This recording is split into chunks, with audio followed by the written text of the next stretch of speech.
Thanks very much. It's my first time here. It's really a pleasure to be invited to come speak with you today. And I'll be around for the rest of the day, so I look forward to meeting with many of you. Unfortunately, I have two small children at home, so I have to kind of get back before my wife kills me for being away for too long. But yeah, so I really look forward to speaking with many of you over the next couple days. So, we heard a lot about the American Medical Association in Dr. Lazarus's talk, and he mentioned, that they had at least some naive notions about obesity. And unfortunately, in the Journal of the American Medical Association, some of those notions continue. For example, a couple years ago, there was an article that was called Healthy Weight Loss, and they said that, what you need to know about weight loss is that a total of 3,500 calories equals 1 pound of body weight, and that means that if you decrease or increase your intake by 500 calories daily, you will lose or gain 1 pound per week, and that's because they have this very sophisticated mathematical model of 500 calories per day times 7 days equals 3,500 calories. And then even more recently, just at the beginning of this year, we were told that counting calories is a really effective way to achieve weight control, and that if a patient reduces caloric ingestion by 500 calories per day for 7 days, he will lose about 1 pound of body weight per week. Unfortunately, these things are just absolutely wrong. Many of you know this. If you've tried to count your calories very carefully and tried to lose weight, it might have worked out pretty well for the first week or two, but over time, this sort of prediction falls flat in its face, and it's pretty clear that if you took a 100-kilo man and gave them a diet of 2,500 calories a day, this rule would predict they would disappear after 4 years. Something is clearly wrong, right? This is a problem. And the reason that it's wrong, and it took me a while to, number one, find out where did this rule come from in the first place, and we can talk about that in person if you're interested in the story. It's a long history of that. But what's the basis for this, and why is it so wrong? And it turns out that the reason it's wrong, the main reason, there are several reasons, but the biggest one is that it assumes that calorie intake and calorie expenditure or output are independent. And calorie in and calorie out are not independent.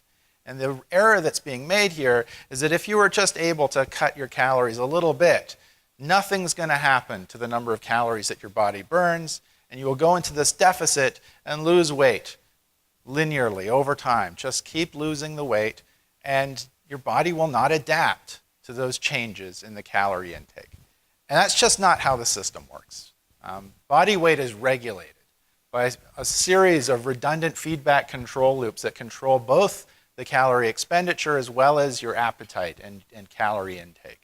And my lab has really, at the NIH, been devoted to better understanding these feedback control processes and really trying to quantify, what are the challenges that people really face when they try to make changes in either their calorie intake or calorie output. Or if a drug company really wants to make changes in terms of calorie intake and calorie output, what are the challenges that are faced in this feedback control system that's going to counter these processes? And we know a lot about the molecular biology of this. Hormones like leptin are secreted by fat cells that signal the brain to regulate how hungry you are, as well as how many calories you're burning. And we've known most of those things out of mouse studies and rat studies and things like that over many decades. And we also know a lot about how the human body responds to changes in calorie intake and calorie expenditure. Our lab, as well as dozens and dozens of others over the years, have done controlled feeding studies where we bring folks in and we cut their calories in their diet. And then we measure to see what happens. How does the body respond to those known calorie changes?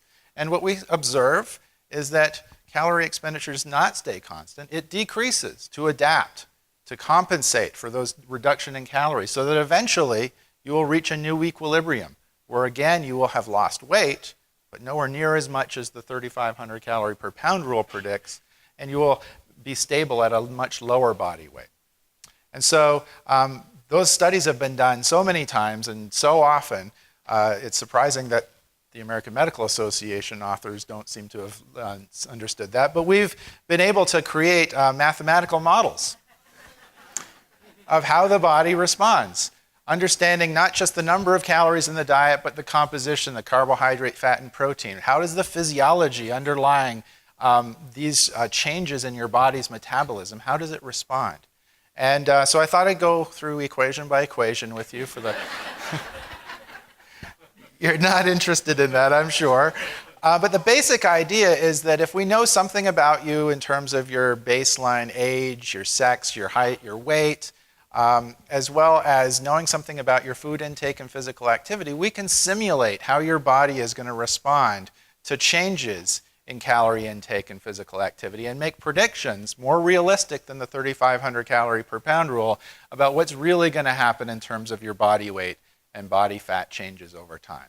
And in particular, this is more like what happens for that man who's prescribed a 2,500 calorie a day diet. He does not disappear after 4 years. Rather, he will re-equilibrate at a lower weight, not that much lower than he started with, after a 4-year time period. Okay? So the disconnect between what a lot of physicians think is required for weight loss and what actually happens is huge.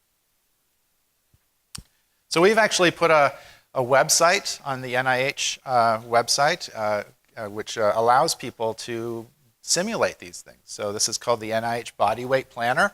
You can go to this website and enter in your age, your sex, your height, your weight, answer a couple of questions about how physically active you are at work and in your leisure time, and then enter a goal weight and a goal time frame. And this calculator will help you plan for how many changes in your diet calories as well as your changes in your physical activity routine are required to both reach your goal in that goal time period, as well as, I think most importantly, what you have to do subsequently to maintain your weight loss. And this is the only tool of its kind that does that. And so this has been validated by several studies, including a recent 2-year calorie restriction study where the model was able to successfully predict the changes in body weight and body fat and calorie expenditure in folks who underwent a 2-year controlled calorie restriction study.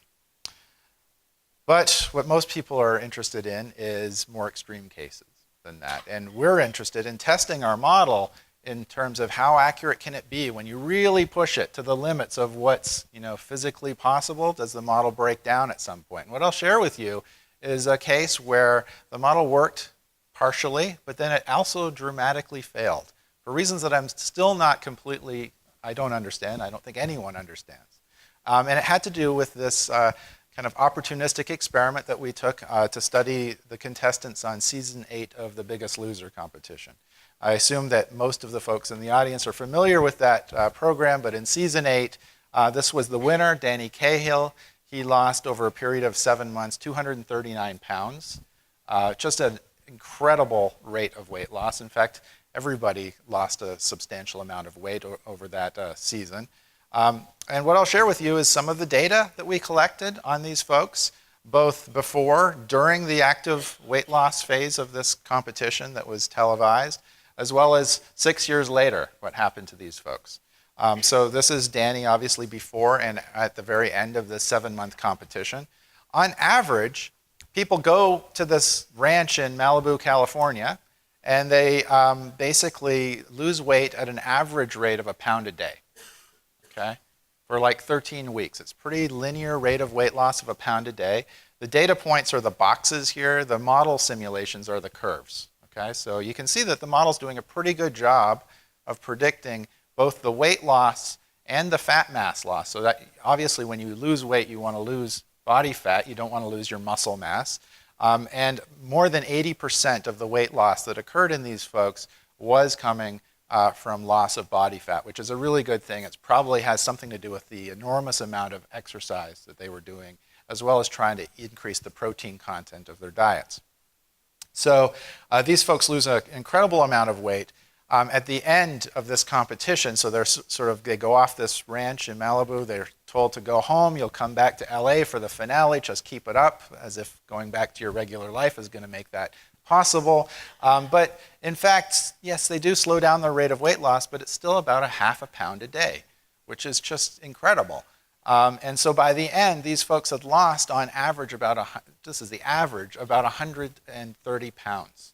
by the end of this period of time. So less than a year, just over 7 months, 130 pounds average weight loss. What happened to the number of calories that they were burning? I won't tell you exactly how we calculated this, but even before these folks knew that they were contestants on the program, we had these measurements done in their day-to-day life. They were burning about 3,700 calories per day, okay, to start, while they were weight stable at home. 6 weeks into this competition, where they were doing a lot of exercise, and I'll share with you how much exercise in a moment, that number had gone up by about 1,000 calories a day. By the time they're back at the end of this competition, 7 months later, it had gone down to about 3,000 calories a day. So why did that happen? In terms of exercise, they were relatively sedentary to begin with. They weren't doing any volitional exercise. They started this program, they're doing a lot of exercise, more than 3 hours of vigorous exercise every day, 7 days a week while they're on this ranch. So anyone who tells you that people with obesity don't have willpower, I mean, I can't imagine doing anything like that amount of exercise. And these folks clearly did it. They go home. You can see that the amount of exercise goes down in terms of calories. It goes down to about an hour of vigorous exercise every day of the week, 7 days a week. That's still a huge amount. That's much in excess of the physical activity guidelines for Americans. These folks were able to keep this up for a very long period of time. The number of calories they're burning goes down more than you might expect, because the number of calories you burn with exercise and physical activity isn't just about how intense your physical activity is or your duration, but most physical activities are weight-bearing. So these folks have lost 130 pounds by the end on average, and that means that they require fewer calories to do the same amount of physical activity. So it's a little bit unfair, but that's the physics of the situation, unfortunately. So what happened to the number of calories they're burning, not with physical activity, but just at rest, right? We all know that we have something called a resting energy expenditure, a resting metabolic rate, which is basically the number of calories that are required just to keep your body living, okay? Your heart pumping, breathing, just the normal day-to-day activities of not moving around, but just living. And that dropped pretty dramatically by about 600 calories per day. Now again, some of that is because they lost weight. You have a smaller body, you have smaller organs, your muscle did go down a little bit. You expect that there should be some drop in energy expenditure or the resting metabolic rate, just as a function of the fact that these people are a little bit smaller. But what you can do is you can correct for that.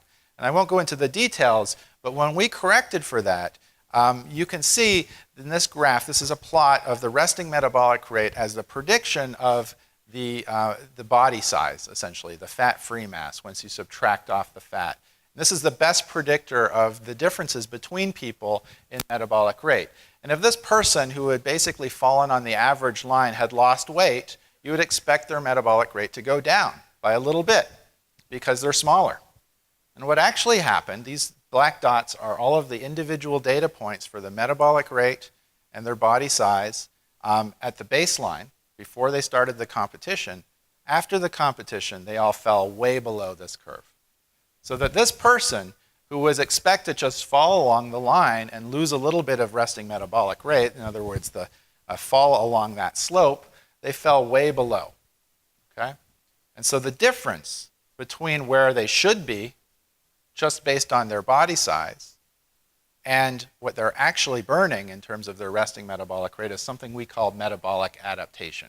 It's the greater than expected slowing of metabolism that takes place because they have lost all of this weight, probably so quickly in these folks. Okay? So it's interesting. People have suspected that if you have a much slower metabolism, much more than you would expect based on losing that weight, that would predispose you to regain the weight later. Okay? It makes sense, right? You're burning so many fewer calories than somebody who had never lost that weight. You might expect that you would have an easier time regaining that weight in the future.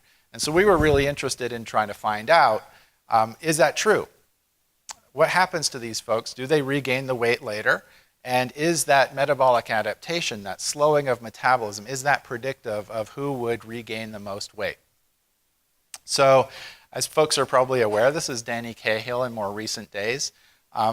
This was an interesting time in our history when a scientific study could be on the front page of the New York Times. Can you imagine those days now? I think it's been sort of pushed to this. We could cure cancer. It would probably be page 3 now.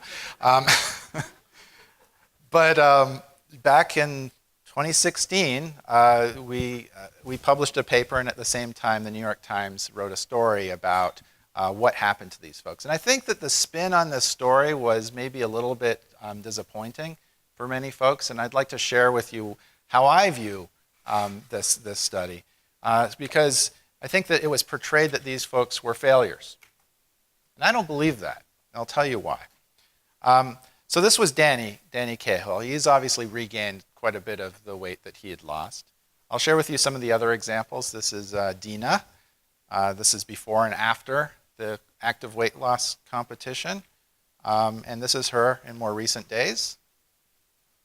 Here is Sean, before and after the 7-month weight loss competition, and now more recently. Here is Abby, before and after, and more recently. And here's Tracy, before and after, and now more recently.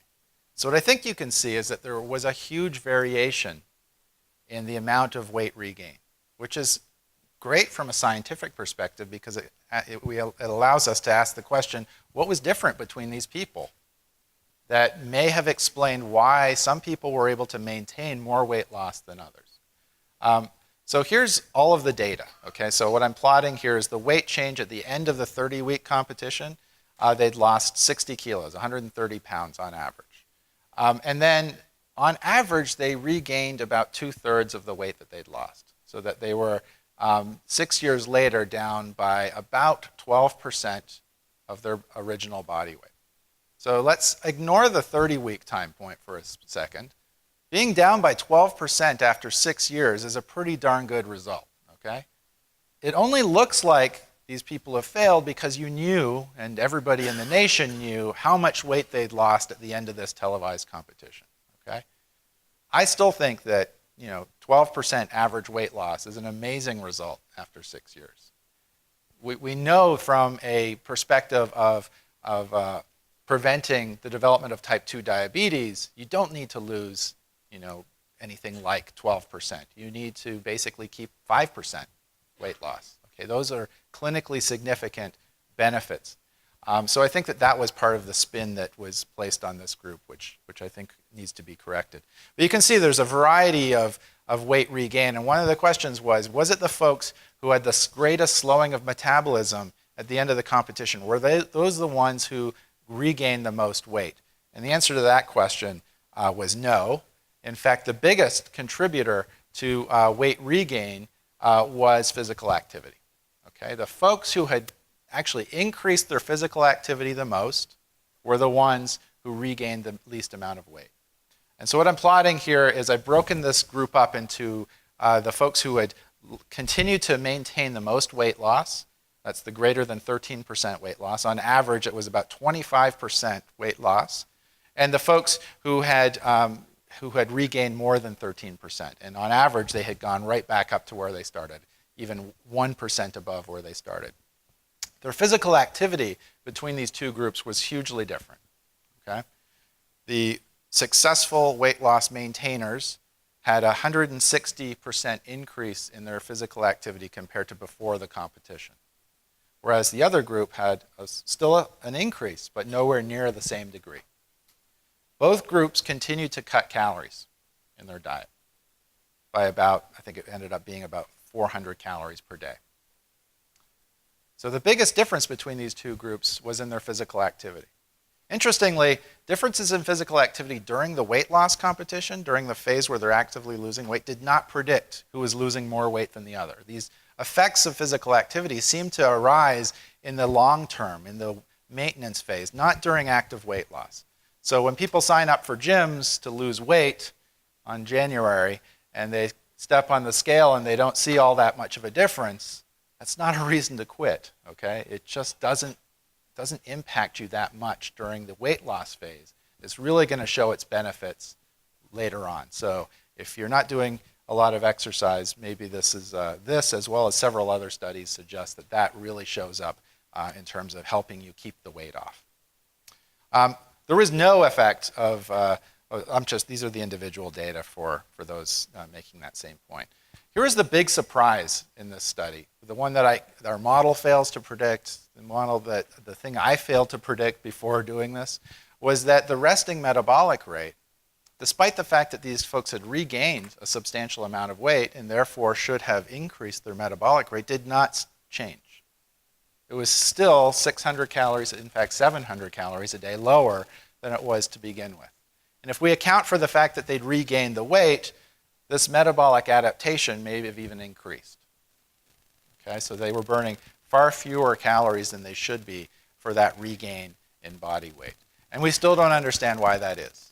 Okay? It's a mystery. Was it something particularly intense that these Biggest Loser folks engaged in? We don't know, because it's hard to have another group of people lose similar amounts of weight over a longer period of time without such an intense intervention. Folks who undergo bariatric surgery can lose this amount of weight in a little bit longer period of time.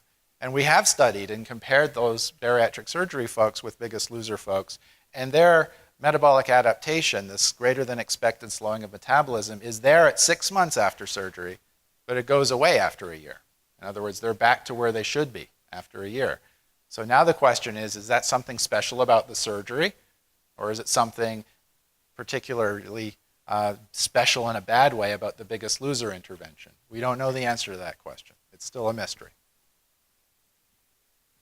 One of the things that we do know is that, as I mentioned before, that metabolic adaptation did not predict who was going to regain the most weight, right? The physical activity was the biggest predictor. In fact, the folks who had maintained the most weight loss had the greatest slowing of metabolism at 6 years. So that's counterintuitive, right? That the folks who had the most amount of slowing 6 years later were the folks who also were the best able to keep the weight off. You wouldn't necessarily expect that unless you thought of the metabolic adaptation as a response to the physical activity that they were doing. In other words, perhaps because those folks were so physically active, that's suppressing their metabolic rate. And the way we like to think about that now is that there's something called the spring model of metabolic adaptation. If you don't do anything to try to change your weight, if you basically keep up your baseline diet and physical activity, you're not going to change your weight. You're going to basically fall where you should in terms of your metabolic rate. It's proportionate to your body size. But if you start to increase your physical activity and cut your calories in your diet, you will experience weight loss, certainly, but you'll experience a proportional pullback, and that's kind of like the tension on the spring, right? You're pulling on the spring, it's pulling you backwards, and the greater you pull, right, the more weight loss that you'll have, but the tension will be greater. So you'll be fighting a greater and greater battle the more work you do into this lifestyle change. Okay. So I've talked a lot about these metabolic changes that resist weight loss and promote weight regain. What I haven't talked too much about is appetite. And that's because we actually don't know that much about appetite regulation in humans. You might be kind of surprised by that. We certainly don't know much about quantifying it. Is it more important or less important than these metabolic changes? And the reason is we just haven't had very good ways of measuring what people actually eat over long time periods. And we've tried to address that question. The other thing is that you might notice that to quantify how calorie output changed as a response to calorie intake, the feedback circuit that's regulating the calorie output side, we were able to make changes in calorie intake and measure those things. What I'd like to do is change calorie output in a controlled way and measure to see how calorie intake changes in response. Okay, that's the way an engineer would test a system. They'd run a kick it and see how it responds in response to a known change. Unfortunately, exercise isn't a really good way to do that. First of all, there's no placebo control for exercise. You either you know you're exercising or you don't know you're exercising. And what we'd like to get at is, what are the physiological responses in appetite when you change calorie expenditure? And people will respond very differently to exercise, right? Some people will say, I'm going to treat myself with a little bit of extra dessert or something because I exercised that day. Other people will say, there's no way I'm ruining the fact that I exercised for an hour today by, overeating on that day. So we want to avoid that problem. And so what we'd like to do as scientists is find some way of placebo-controlled way of manipulating calorie output without the person knowing, and then see how they respond in terms of their weight changes and their calorie intake. And it turns out that there is a trick that we used to do that. There's a class of drugs on the market called sodium glucose cotransporter 2 inhibitors. It's a big word, but it basically just means that you can spill more glucose in your urine than you would otherwise. It's a drug that basically inhibits the reuptake of glucose by your kidneys, and it's a type 2 diabetes drug. And what happens is that people can spill a lot of energy into their urine without knowing that you're taking the drug or placebo. The only way they'd know is if they were tasting their urine to see if it was sweeter, and I don't think that's something that I have to worry about in a placebo-controlled study. So we worked with some collaborators at Johnson & Johnson who had some data where they gave people with type 2 diabetes these drugs that increased the amount of glucose spilled in their urine by about 90 grams per day. That's like 400 calories a day of additional energy spilled in your urine. It's like a pretty intense workout every day. And the question is, did they lose weight? And if they did, could you account for all of the weight loss by having no changes in appetite? Or did they actually offset that by having an increase in appetite? And by measuring that, we could probably find for the first time in humans what the relative magnitude of appetite regulation is in humans. This is the first time this has been measured in people. So what happened? Well, they gave this drug in 153 adults with obesity and type 2 diabetes, and they lost weight. They lost about 4 kilos over a year.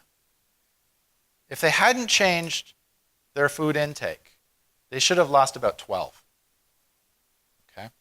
So they must have increased their food intake to compensate. And it goes up. It goes up by about 100 calories per day above baseline when they started for every kilogram of weight that they lost. So that's interesting. Because if you put that into context of all of the metabolism changes you heard about in the first part of the talk, that amounts to only about 20 to 30 calories a day for every kilo of weight loss. More than 3 times that on the appetite regulation side of things. So we think that what makes it so hard for people to lose weight and keep it off has less to do with the calorie output side of things. It's still there. It's a real effect. It has much more to do with the calorie intake side of things. People get hungrier. Their appetite increases and probably is increasing in ways that they didn't even recognize in that study. Maybe the portion size has crept up slightly without them. They're not weighing all of their food. They're not doing these kinds of things in that placebo-controlled study I told you about.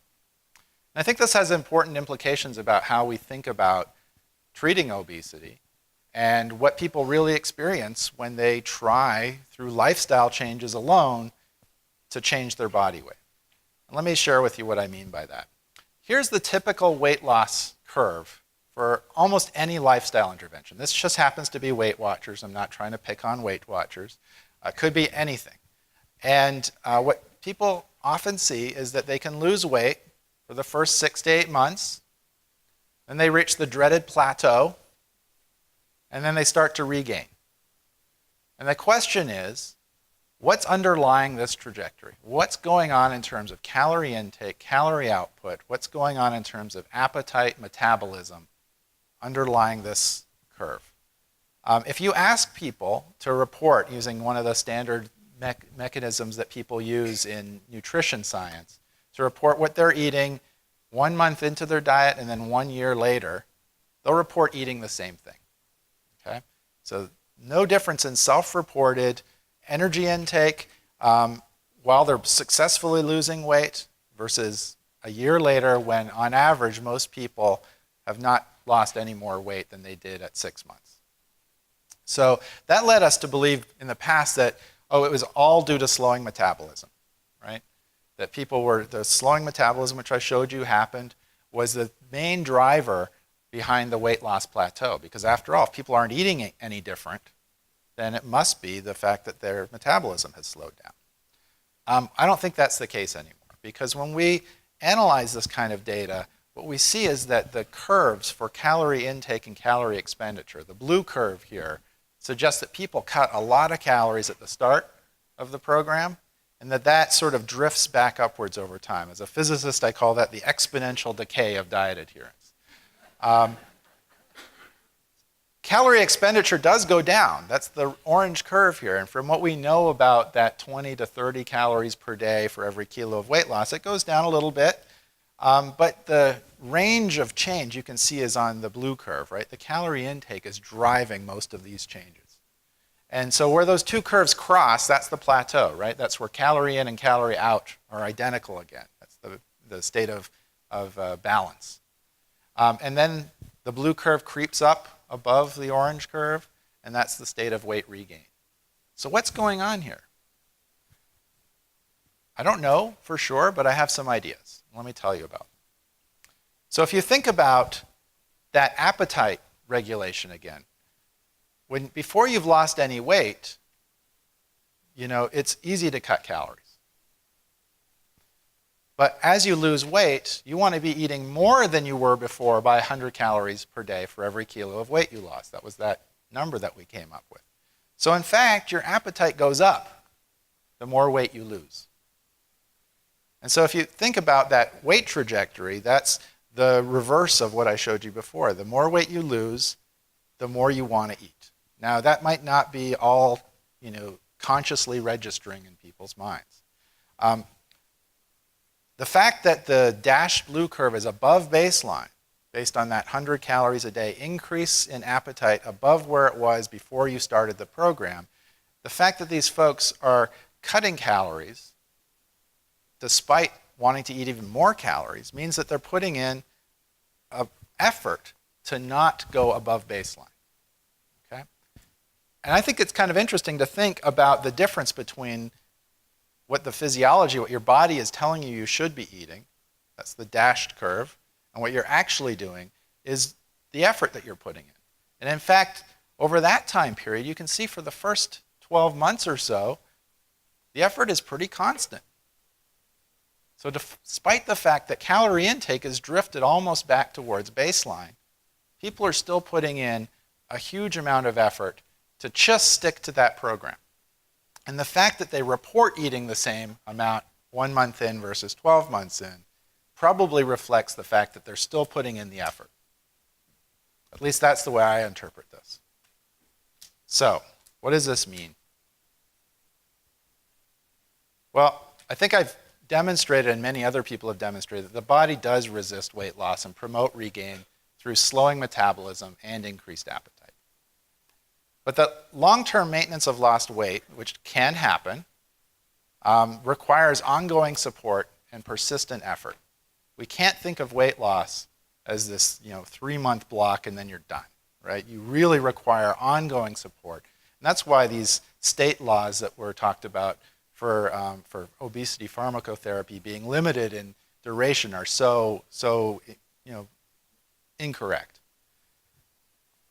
Increased physical activity may be especially beneficial for maintaining the lost weight, in addition to completely independent overall health benefits. So if you're in an active state of weight loss and you're not seeing much benefit of the physical activity, it's probably because you're still in the active state of weight loss.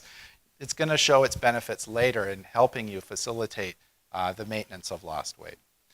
Another thing that I think is interesting is that we know that the obesity epidemic in this country and around the world occurred because of environmental changes. Our genes have not changed over the past 30 years.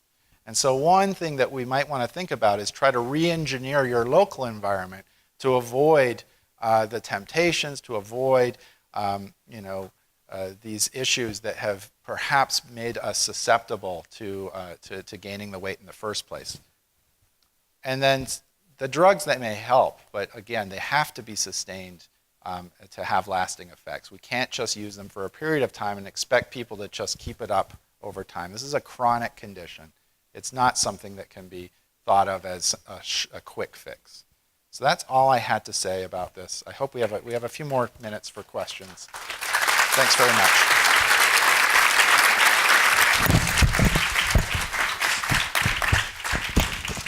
Sorry about that.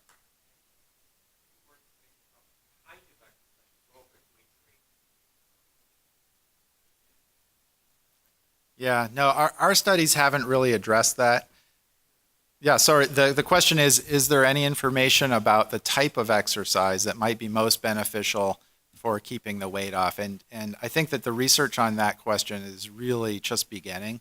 There used to be this competing thought of, well, resistance training doesn't really cost that many calories during the resistance training, and aerobic training you can burn more calories, but it turns out that resistance training preserves muscle mass, actually changes muscle fiber type. It might actually prevent some of the slowing of metabolism. So we don't really know the answer to that. The folks in the Biggest Loser study were doing lots of both and continue to do quite a bit of both types of resistance training, especially the folks who in the successful weight loss maintenance group. We just don't know the answer. The other point is that another way to think about it is, yes, your appetite might be going up, and it allows you to eat a little bit more if you can burn off those extra calories in exercise over the long term. So that might be another mechanism by which that's working. Yeah. Dave Creel, thanks so much for a nice talk. You showed just a little bit of the data with bariatric surgery patients, and I think several other studies are showing that there doesn't seem to be this metabolic adaptation beyond the change in body composition. And I know you said we don't really know why this is, but could you speculate on what you think might be going on? Why would it be different with bariatric surgery, and maybe even different in some of the other studies where people don't start as overweight and we don't see maybe quite as much of the metabolic adaptation? Right. So I think your mic was on, so I don't need to repeat the whole question. But yeah, the question about bariatric surgery is interesting because the data are actually quite mixed about whether or not metabolic adaptation persists long after bariatric surgery. What seems to be clear is that no matter if you're still in a state of active weight loss, whether that's because you're only 6 months out from the surgery or you're in an active lifestyle change for weight loss, that seems to clearly, almost reproducibly in every study, show a metabolic adaptation. When you're in active weight loss, your metabolism is going to be more slow. The Biggest Loser study with the 6-year outcomes is kind of off the charts in terms of metabolic adaptation. It's a little bit of an outlier, and I don't know why that is, and I still don't know why that is. When we pair matched the group to Roux-en-Y gastric bypass, pair match meaning we found a subject that was the same age, sex, height, and weight at baseline as a Biggest Loser subject, and then followed them up for a year after bariatric surgery. Like I said, it's very similar after 6 months with metabolic adaptation, and after a year, they were back to normal in the bariatric surgery group, and if anything, it exacerbated in the Biggest Loser group. Lots of ideas about why that might be. One of them might be the fact that the Biggest Loser folks, especially the ones who had the greatest metabolic adaptation 6 years later, were also the most physically active. And maybe there's this interesting interaction between if you become very physically active, maybe your metabolism slows down. Bariatric surgery per se does not increase physical activity. And so it could be that these folks 1 year out, despite losing a lot of weight in the study that we matched, were not being particularly physically active. Had they been more physically active, maybe we would have saw increased metabolic adaptation in that group as well. So I know that folks like Brett Goodpaster in Orlando are trying to study the effects of exercise in bariatric surgery patients, and so maybe they'll be able to confirm or deny that hypothesis in the future. Dr. Hall, I noticed a great talk, by the way. Very much appreciate you being here and giving the talk. I noticed in the 6-year data of the Biggest Loser participants, there appeared to be one participant who actually maintained their weight loss or actually lost more weight. Can you comment on that one participant? It seemed to be one trend line Yeah. down in the right direction. I can now because that person has come out and told us who they are, and I'm happy to share that because it's just a very interesting example. Because that person never was on television, except for the end of season 7, where she was competing with another contestant to be included in the show. And we didn't know who was going to win that competition to be in the show, so we measured both of them at baseline. And then we brought her back at the end of the competition to measure her again. And then we brought her to the NIH 6 years later to measure her again. So she never experienced the ranch. She never experienced the personal trainer. She never experienced what that was like. She basically did everything on her own.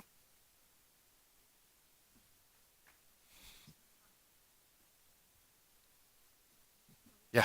Dr. Hall, thanks for a great talk. My name is Sunil. I'm an obesity medicine physician and a patient, and I've been following your work, and we continue to benefit greatly from it. I've also followed you on social media, and you've been very tactful, in fact, calling out, clinicians, other researchers, in how they state certain things which are so obvious, but how they put a spin on it and confuse all of us.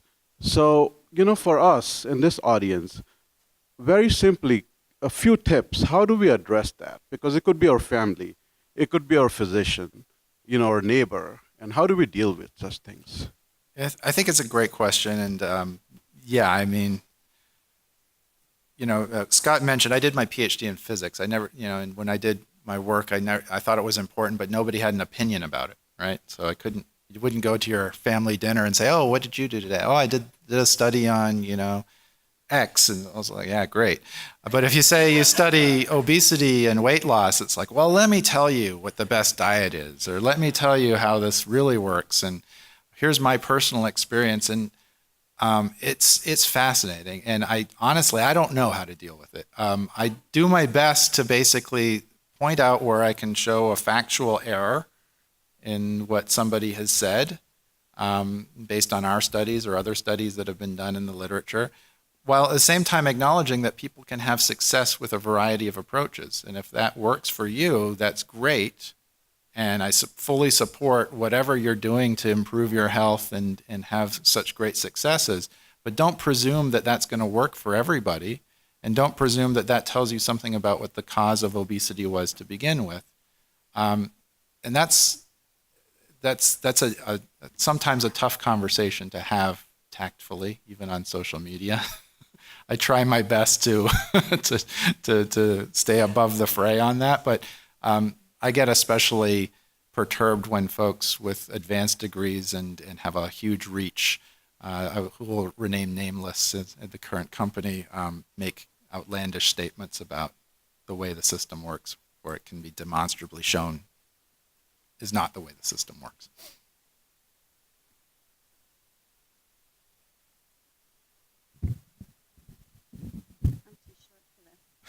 Thanks for a great talk. And one of the questions that keeps coming back towards me is the new fasting approaches with the intermittent fasting to fight some of these changes in metabolism changes. And for me, it makes no sense whatsoever that should be able to help curb some of the changes that happen to the metabolism. To me, it seems like it would do the opposite. But do you know anything about that, or?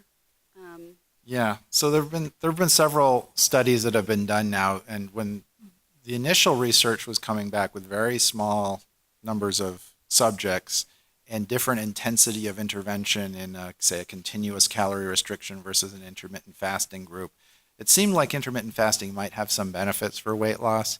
Not so much, metabolism was not really a main player in those initial studies. When the same groups have then expanded their population and had equal intensity between the two intervention groups, and the folks were randomized, there's not yet been a demonstration of benefit for weight loss or metabolic changes in terms of calories expended. Now, there might be some improvements in other factors, but if those were exploratory measures and not the primary purpose of the study. So again, I think one of the interesting points is that there are going to be some people who are extraordinarily successful in one group and also in the other group, and we don't know how to predict ahead of time what intervention program is going to be most successful for one person versus another.